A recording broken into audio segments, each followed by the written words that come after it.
On est vraiment très très content de vous retrouver ici sur le salon Siep à Namur. Gros salon, beaucoup de gens, beaucoup de monde. On est vraiment ravis de se retrouver ici. Daphné, coucou. Coucou. Comment ça va? Ça va et toi, Damien? Mais très bien. On est vraiment très content avec Bouquet d'être là en direct avec toute une série d'invités. Et évidemment les organisateurs et évidemment toute une série d'intervenants qui vont venir nous rejoindre sur le plateau ici. Un gros événement, c'était important d'être là. On est aussi avec Greg Ancio. Salut Greg. Bonjour tout le monde. Rédacteur en chef de Bouquet Média. Important d'être là, Greg, sur des événements comme ceci. Ça se passe près de chez nous. C'est notre média, on est là. On est chez nous, hein. On est en plus à quelques centaines de mètres de la rédaction, mais indépendamment, on est évidemment sur notre territoire. Et puis, les jeunes, c'est aussi notre public. L'enseignement, c'est quelque chose qui aussi nous tient à cœur, parce qu'on a quelques collaborateurs internes d'ailleurs qui donnent des cours dans leurs compétences propres. Et donc la formation, le métier, les jeunes, et les moins jeunes d'ailleurs aussi, parce que la formation ne concerne pas que les tout jeunes.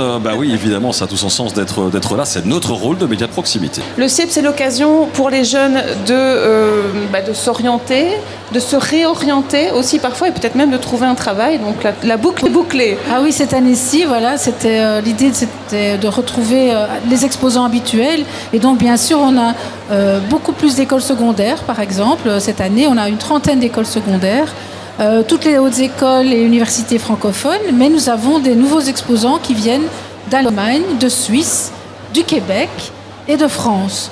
C'est vraiment une internationalisation, si je peux le dire. C'est vraiment, le salon a bien grandi en 28 ans. Un focus 2023 cette année. Le monde change, les études et les métiers aussi. On vient d'aborder cela, mais avec les enjeux plutôt environnementaux. Comment s'inscrire dans ces enjeux en choisissant son futur métier, c'est ça?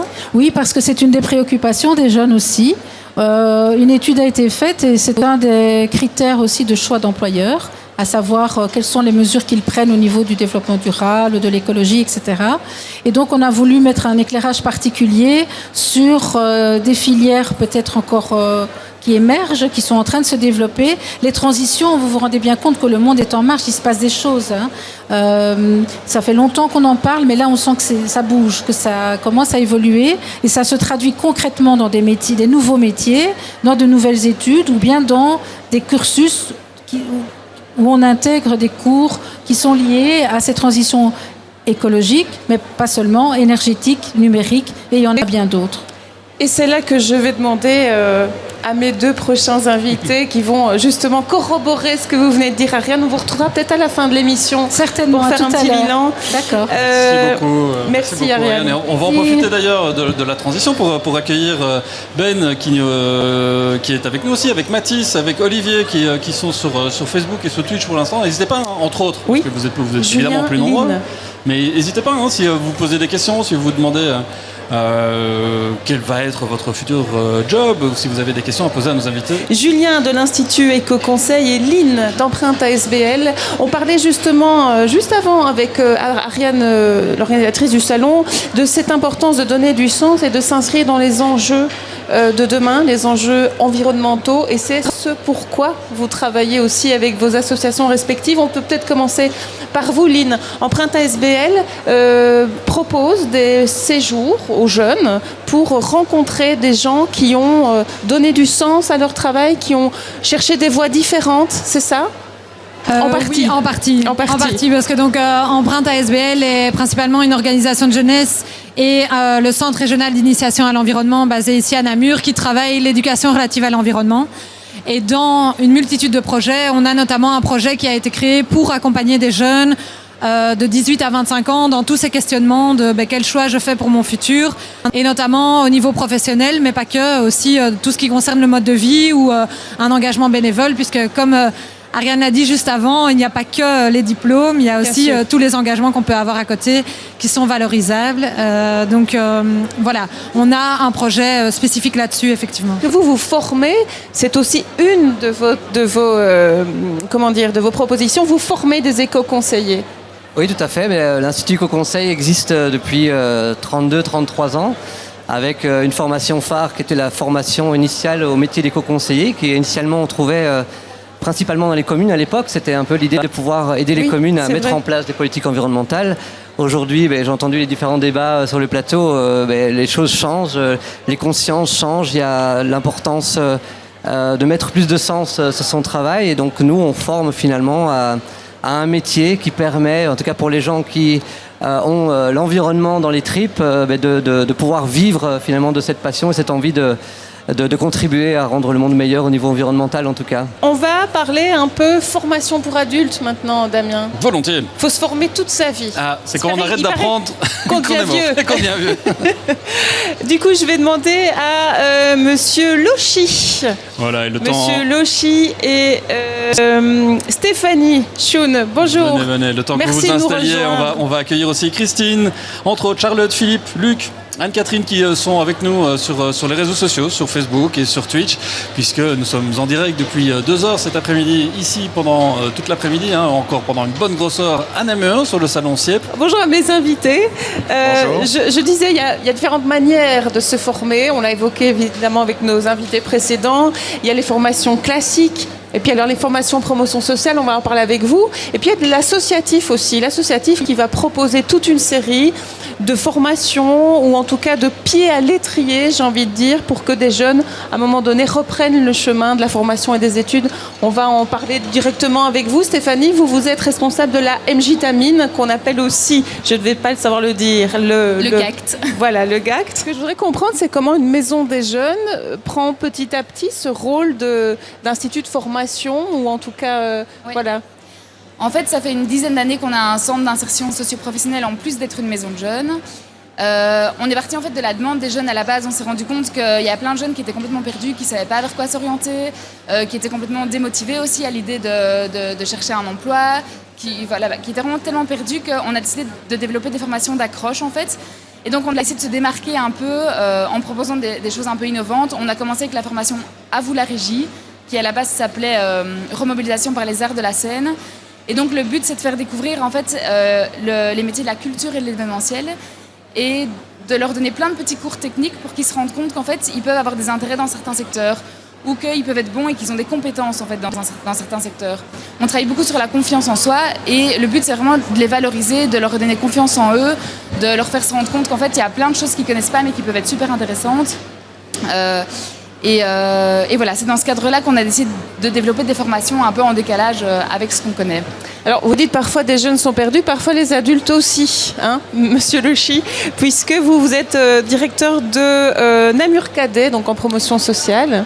Et c'est une école qui offre, comme son nom l'indique, enseignement pour adultes et de formation continue, qui offre de très belles possibilités, que ce soit de reconversion, que ce soit de reprise d'études, que ce soit de formation, et dans des domaines très éclectiques, puisque Namur Cadet propose 8 bacheliers, qui sont strictement équivalents aux bacheliers de hautes écoles. Nous proposons des formations du secondaire, alors je vais vous en citer une, secrétariat médical, assistant cabinet dentaire. C'est 2 formations que nous faisons parmi d'autres. Alors nous proposons également du secondaire qualifiant, menuiserie, technicien frigoriste et donc également à côté de cela quelques UE pour l'épanouissement et le bien-être des personnes. Stéphanie, peut-être qu'on peut encore évoquer d'autres formations que vous donnez à la MJTamine. Il y a la Digital School, ça c'est intéressant aussi. C'est quoi? C'est les familiariser avec les métiers du numérique, les métiers d'avenir. Oui, c'est ça, tout à fait. Donc en fait, c'est une formation de découverte des métiers du numérique et des nouvelles technologies. Et alors là, par exemple, on travaille en partenariat avec Technobel, qui a un centre de validation des compétences à Ciney. Et donc en fait, c'est vraiment une formation tremplin vers des formations qualifiantes par la suite. Merci en tout cas d'être venu nous parler de tout cela. Bonne continuation. Merci. On le rappelle, on est en direct ici depuis Namur, au salon du CIEP. Vous nous regardez peut-être en télévision, sur Bouquet Média, peut-être aussi sur Facebook ou sur les réseaux sociaux, sur Twitch. N'hésitez pas à nous poser des questions si vous avez des questions qui vous passent par la tête par rapport à la formation. Vous travaillez pour le service volontaire international. Donc on permet à des jeunes, principalement 18-30 ans, parfois un peu plus, parfois un peu moins, de partir sur des projets de volontariat associatif aux 4 coins de la planète. Aussi bien tout près, ça peut être en Belgique, mais ça peut être en Nouvelle-Zélande, au Rwanda, au Mexique, un peu partout, pour faire des choses très très variées. Ça peut être la protection des tortues sur les plages au Mexique, ça peut être reconstruire un château médiéval en Allemagne, ça peut être replanter de la mangrove au Cambodge, s'occuper des chats et des chiens abandonnés au Japon, une pièce de théâtre Rwanda, enfin vraiment plein de choses. Et alors l'idée, c'est de mélanger des jeunes qui ne se connaissent pas et pendant 2 semaines ou plusieurs mois, ils vont vivre et travailler ensemble. Et en insistant aussi, c'est que c'est accessible à tous. Donc par exemple, un jeune qui partirait 1 an au Japon, ça va lui coûter 250 € son billet d'avion et sur place, il est logé et nourri par le partenaire. On essaie de se balader, on a un journaliste aussi qui se balade ici dans le salon du CIEP. Je ne sais pas si Greg nous entend, mais normalement, on va pouvoir aller se balader avec vous dans les travées.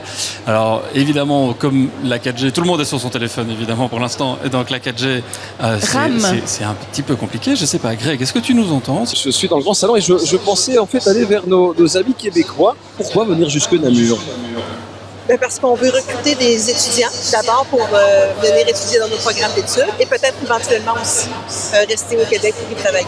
Vous proposez au sein de Langue Vivante des possibilités de séjour à l'étranger pour les étudiants, pour apprendre forcément les langues. Voilà, c'est exactement ça en fait. Le principe, c'est d'aller dans le pays d'accueil pour apprendre une nouvelle langue ou approfondir l'apprentissage d'une langue.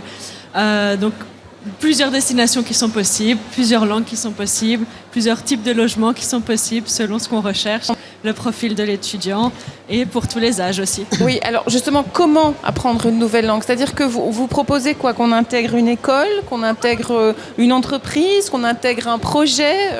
Comment ça se passe ? Alors, il y a beaucoup de programmes différents qui existent, ce qui est chouette pour les étudiants, donc encore une fois, tous les âges, parce que ça s'adapte en fait au profil de l'étudiant. Ça peut être aller apprendre la langue chez un professeur, ça peut être dans une école secondaire à l'étranger, ça peut être dans une école de langue internationale avec d'autres étudiants internationaux. Donc il y a vraiment toujours un type de programme qui correspond aux objectifs de l'étudiant. Est-ce qu'il y a un accompagnement de l'étudiant ou du jeune lorsqu'il est là-bas sur place ? Ou est-ce qu'il est lâché ? Alors, je pose la question parce que mon fils est intéressé, que je suis comme ça. Alors, je suis comme forcément, en fonction de l'âge, il y aura plus ou moins d'encadrement. Il peut y avoir des programmes, ce qu'on appelle plus junior, où là, c'est un encadrement qui est constant avec un programme d'activité, ou un programme à partir de 16 ans et plus, où là, ce sont vraiment les cours et le logement qui sont compris. Et là, forcément, les jeunes doivent être un peu plus indépendants et débrouillards, puisqu'en dehors des cours, ils sont libres en fait de faire les activités qu'ils souhaitent. Merci d'être venu nous parler de tout cela. Bonne continuation. On a parlé de formation d'adultes, formation jeunes, etc. On va plutôt parler maintenant entreprises qui recrutent et emploi. Avec nos deux invités ici, à savoir la Cité des métiers et le Forum. Quelle filière m'assure un travail ? Alors, vous avez la réponse ? En tout cas, je peux vous donner les 5 métiers les plus recherchés dans la province de Namur. Dites-moi. Alors, j'ai ça ici tout de suite. Alors, je vous les cite. Chauffeur de poids lourd, donc ça c'est une formation donnée par le Forum. Aide ménager, vendeur de denrées alimentaires. Ensuite, on a aide-soignant et électromécanicien. Donc là, ce sont plutôt des métiers techniques. Il y a des formations qui sont dispensées pour ces métiers-là. Moi, en tout cas, je peux conseiller aux jeunes qui ne savent pas vers quelle voie aller d'abord se tourner vers la Cité des métiers pour l'orientation. Donc nous, en fait, on a une structure multipartenariale, ça fait partie de notre ADN. Et plutôt que pousser les gens à aller pousser une première porte, puis renvoyer vers une deuxième, vers une troisième, etc., nous, notre job, c'est de centraliser toutes les expertises par rapport au monde scolaire, au monde professionnel, et de permettre aux Namurois et aux Wallons, et même à toute personne qui a besoin à un moment donné d'un coup de main dans son projet, que ce soit scolaire ou professionnel, d'avoir une info et d'avoir des ressources à la Cité des métiers. Donc nous, en fait, on s'identifie un peu comme la première étape, la première porte à pousser à un moment donné quand on a une question sur son projet scolaire, son projet professionnel, et ensuite nous on va renvoyer, on va repasser la main au bon partenaire, à la bonne ressource qui permettra à la personne d'aller plus loin dans son projet. Tu veux que je me taise, Damien ? Non, je vais me permettre de t'interrompre juste un petit coup parce que je vois, Greg, on parlait des métiers de l'IT justement. Oui. En fait, c'est un casque de réalité virtuelle avec un peintre qui est là avec un aérographe. Et donc ça se passe en réalité virtuelle. Merci beaucoup, Greg, et n'hésite pas à revenir vers nous quand tu as encore d'autres personnes à pouvoir nous faire rencontrer. N'hésitez pas à venir nous retrouver. On va dire bonjour d'ailleurs à Marco, à Joël, à Bertrand, à Gigi. N'hésitez pas, si vous avez des questions dans le chat, c'est fait pour ça. Merci d'être venu nous parler de tout cela et d'apporter votre éclairage sur la situation. Le secteur hospitalier, on le sait, est en demande de nouvelles personnes, de nouveaux collaborateurs. C'est le cas évidemment à Liège, c'est le cas à Namur, c'est le cas partout. Mais vous êtes décidé à venir ici dans ce salon. C'est quand même une démarche assez particulière. donc on est un groupement hospitalier. Donc moi je travaille personnellement au CHU de Liège et on le faisait déjà sur la région liégeoise. Ici on s'est dit, vu la pénurie, on doit aller un peu plus loin.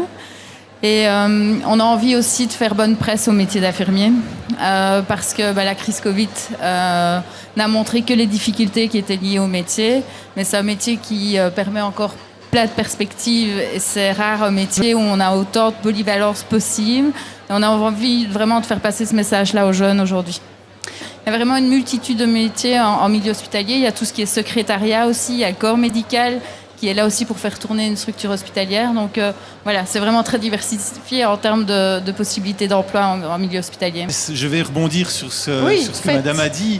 En fait, l'objectif aussi d'être présent ici au CIEP, c'était de montrer qu'il n'y avait pas que la filière sportive, parce que qui dit ADEPS pense tout de suite à moniteur sportif, mais il y a plein d'autres métiers également qu'on recrute, donc il y a une variété dans les fonctions et notamment dans les centres sportifs.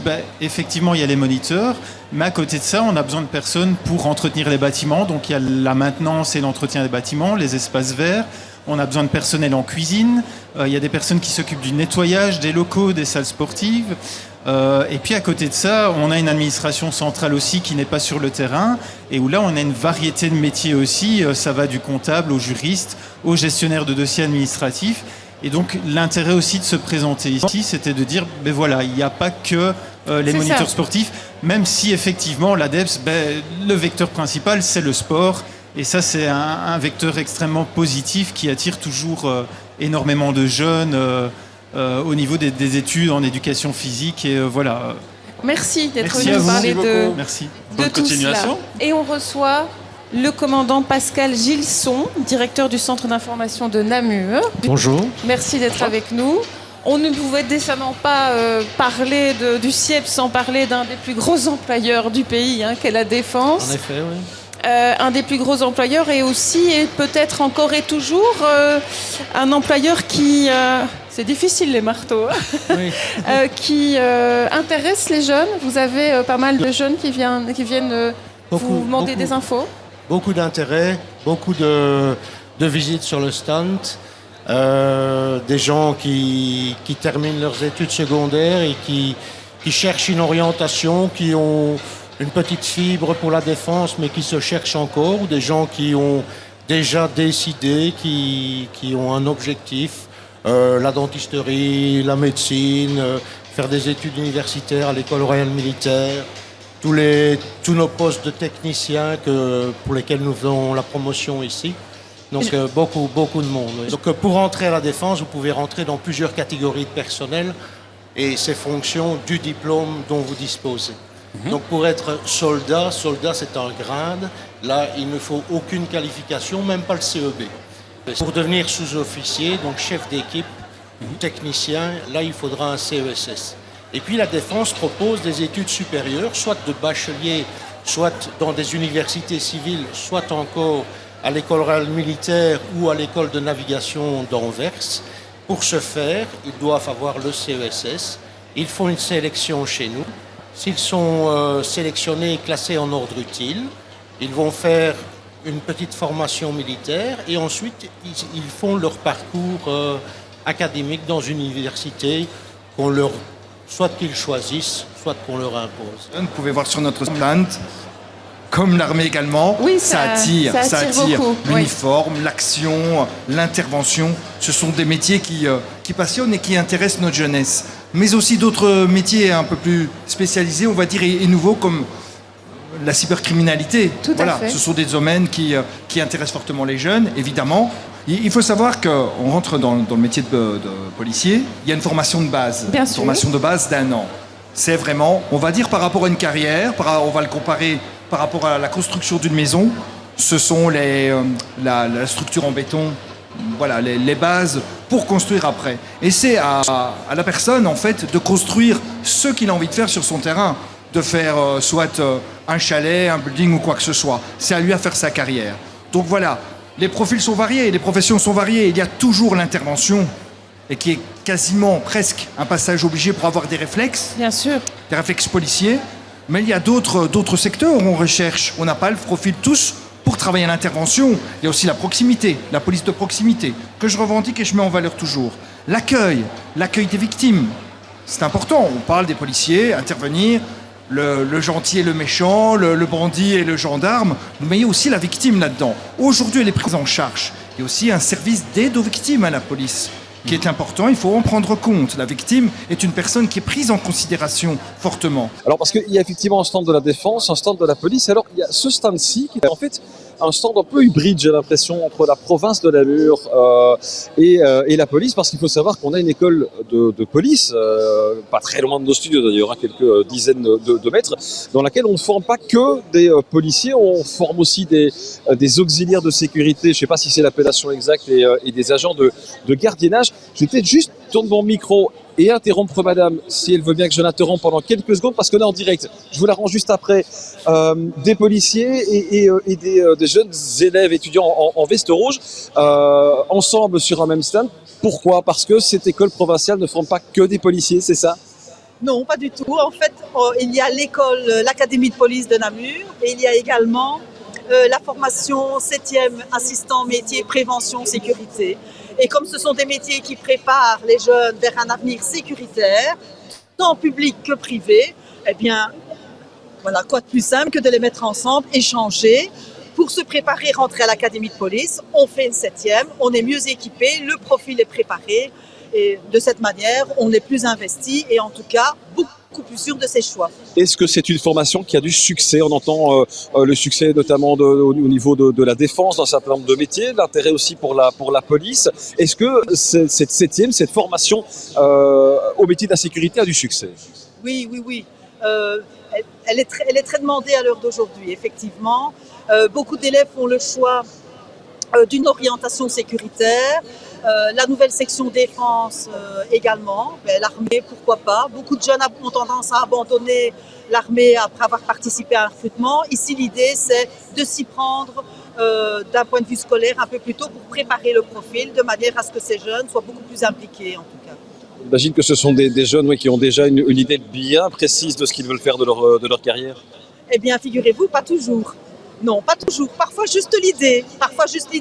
Parfois des personnes dans la famille qui travaillent, des oncles, des tantes, des parents qui sont déjà dans le secteur, on en a entendu parler. Parfois aussi le besoin d'avoir un cadre, de quelque chose de plus défini, quelque chose de plus précis. Parfois aussi le besoin d'avoir davantage des expériences de professionnels de terrain qui viennent partager leurs expériences, sortir un petit peu du carcan habituel où le professeur donne sa leçon traditionnelle. Les débouchés, vous l'avez dit, hein, armée pour certains, police dans la plupart des cas. Il y a d'autres débouchés de cette 7e, des étudiants qui vont vers d'autres secteurs? Oui, tout à fait. Donc il y a toutes les formations traditionnelles, mais en sortant de ces sections-là, les élèves peuvent également poursuivre leurs études et leur cursus. Beaucoup d'entre eux se dirigent également vers des études de psychologie, criminologie. On a des secteurs, on a des scientifiques également, donc voilà, parfois ils sont demandeurs, se réorientent, mais toujours en gardant en tout cas un accès au profil. Merci beaucoup.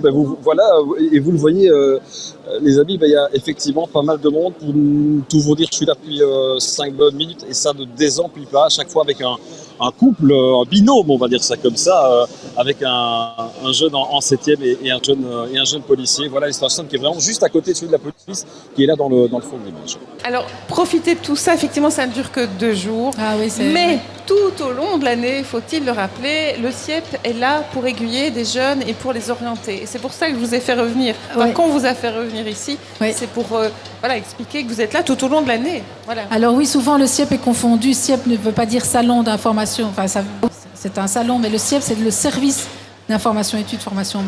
Et il y a 8 centres en Belgique, de Moucron à Libramont. J'ai des collègues d'ailleurs qui viennent un peu partout en renfort. Et nous sommes installés à Namur, pas loin de la cathédrale Saint-Aubin. On existe depuis 28 ans, 29 bien d'ailleurs. Et donc, c'est un service au quotidien où les jeunes, ou les moins jeunes d'ailleurs, peuvent venir s'informer en poussant la porte, en envoyant un mail, en téléphonant, sur les réseaux sociaux. Ça, c'est un service, je dirais, le premier service. Le deuxième, ce sont les conseils en orientation. Donc, moi, je vais reprendre ma petite casquette de conseillère après le salon, où là, ce sont des rendez-vous où on travaille ensemble, donc on est tous psychologues, où on travaille sur le projet de la personne, réfléchir à son profil, donc ses atouts, ses points forts, ses centres d'intérêt, pour pouvoir dégager des pistes. Et après, c'est important de pouvoir s'informer et donc d'utiliser nos outils, dont nos sites internet, le site métier, le site formation. Le site métier, il y a à peu près 1300 métiers qui sont présentés avec des fiches où on a les tâches à effectuer, où on a les qualités requises et le lien vers les formations. Et inversement, si je fais telle formation, quels sont les débouchés? Donc ça, ce sont des outils importants pour pouvoir réfléchir, parce que s'informer, c'est déjà s'orienter. Oui, tout à fait. C'est l'étape. On va tout doucement penser à se quitter. Peut-être rappeler l'adresse internet du CIEP où on peut retrouver toutes les informations. Alors, on a plusieurs sites. Le site général du CIEP, c'est très facile, c'est siep.be. Parfait, merci beaucoup. Merci de nous avoir rejoints sur le plateau. Merci beaucoup Daphné. Merci Damien. Pour cette émission. Merci Greg aussi. Et merci à vous. Merci à vous, je sais pas où vous êtes, mais merci et à vous. Et merci aussi à tous ces métiers sans qui cette émission n'aurait pas pu être possible. Célia, Arnaud, Dimitri, Nicolas, puis Lisa aussi, toutes les équipes de Callisto. Merci à tous ceux qui ont participé à ce direct. Merci à vous en ligne. On se retrouve très bientôt sur bouquet.live. Ciao tout le monde, à bientôt.